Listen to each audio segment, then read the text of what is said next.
बनसुआफोरनि बादिब्ला गोदानै बियाब दाफामफिननायनि गेजेरजों ट्राइबेल माहारि एबा बर' हारिया 75% रिजार्भेशन मोननांगौ। आसामाव गोदानै बियाब दाफामफिननायखौ लानानै दासान्दि बर'नि गोबां दैदेनगिरिफ्रा बायदि बाथ्रा बुंसोदों। आसामाव बियाब दाफामफिननाया बावैसो जानो थांगासिनो, नाथायबा बियाब दाफामफिननायनि थाखाय बर' हारि आरो ट्राइबेल माहारिनि मोनथाया गोमागोन नामा?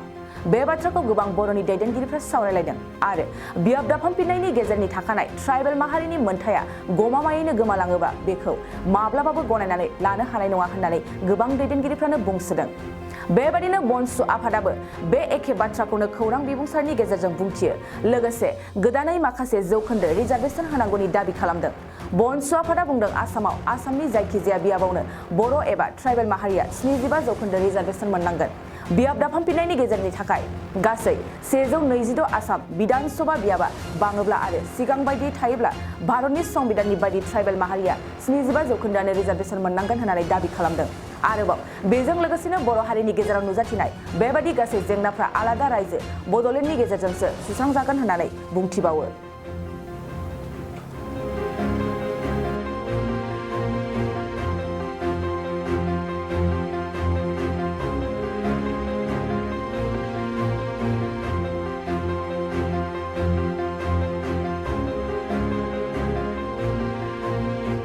नोंथाङा सानाय सुनाय बेरामनि जेंनायाव गोग्लैदों नामा? जुदि नोंथाङा सानाय सुनाय दंब्ला जिंगासिनांगौ गैया।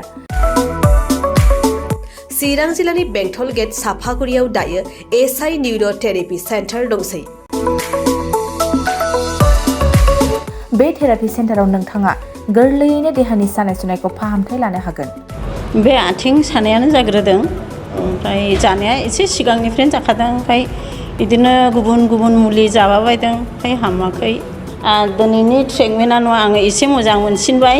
जेरै सिं सानाय, आफादावरि सानाय, मोदोम जरा सानाय, आइजोफोरनि जेंना, खर' सानाय बायदि बेरामखौ फाहामनाय जायो। लोगोसेयैनो बे सेन्टाराव थानानै फाहामथाय लानो हानायनिबो सुबिदा खालामदों। नोंथांमोनहा एसआइ निउर' थेरापि सेन्टाराव फाहामथाय लानो गोसो दंब्ला नैबे मबाइल नम्बर 7620160459 नङाब्ला 9476977956 आव थोंजों सुलाद लानो हागोन।